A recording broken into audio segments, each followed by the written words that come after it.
originally from Laredo, Texas, down in the south of Texas on the border. So I was born there, moved around a lot as a kid, and then we finally settled in Garland around the age of 9. School was the avenue for me to kind of become curious and explore the world around me. So what is a quality education and what impact does that have on children that are delinquent? And the research is pretty clear. One of the factors to impede kids going from delinquents to adult criminals is the quality education. So I jumped into teaching. I said I'm going to teach for a year, see how it goes, see if I like it. But within the first month, I knew I was in the right place. I taught second grade bilingual. So I taught that for a couple years, and then I taught third grade. And in the interim of teaching, I went to graduate school at night to get my master's in administration. After my third year of teaching, I decided that I really wanted to delve into the ins and outs, really, of reading, of literacy, because I had kids that struggled in reading a lot.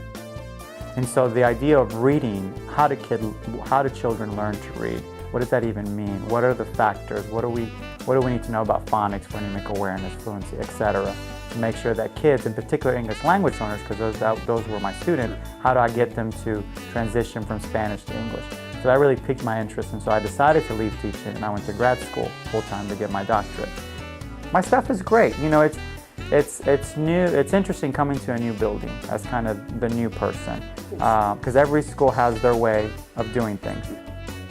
I'm very blessed to have a very experienced, insightful, hardworking staff. They are go-getters. A lot of them have been here a long time, which is good because it provides kind of that foundation for the school. So that's why I feel that's part of the reason Stark is so successful, because we have a solid foundation in our teachers. Without our teachers, it doesn't matter. We can't do anything.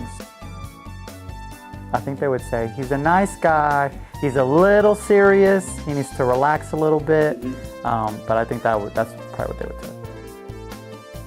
I will say the kids here at Stark, they're so welcoming, I guess is the word I want to say. They're coming up to me and saying, hi, Dr. Ramos, nice to meet you. I mean, it's so polite. And so that was very nice to see how welcoming the kids were, and the parents. We have very involved parents, which is great. We have a very strong PTA, which is amazing. They go above and beyond of anything I've ever seen of a PTA. To continue the open door policy for the staff, for the parents, for the kids, that when I say I have an open door policy, I hope they do understand that that's what I really mean.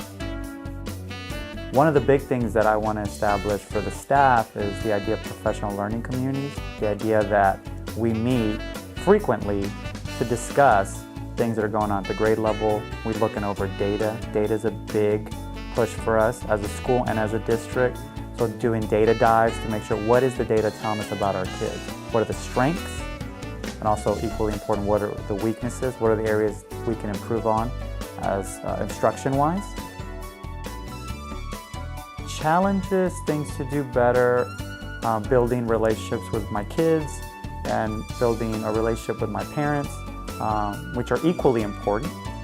I'm a true believer that you can have all the systems in place you want and know how to do anything instruction. However, if you don't have that relationship piece with your stakeholders, from teachers to parents to kids to just the overall community, you will never be as successful. So one word about Stark, when I first walked in, what was my first impression? That people were zoned in. But really, even from that first Monday, when the teachers were here, it's like everybody knew what they had to do. Zoned in, I guess, more of a phrase, but zoned in.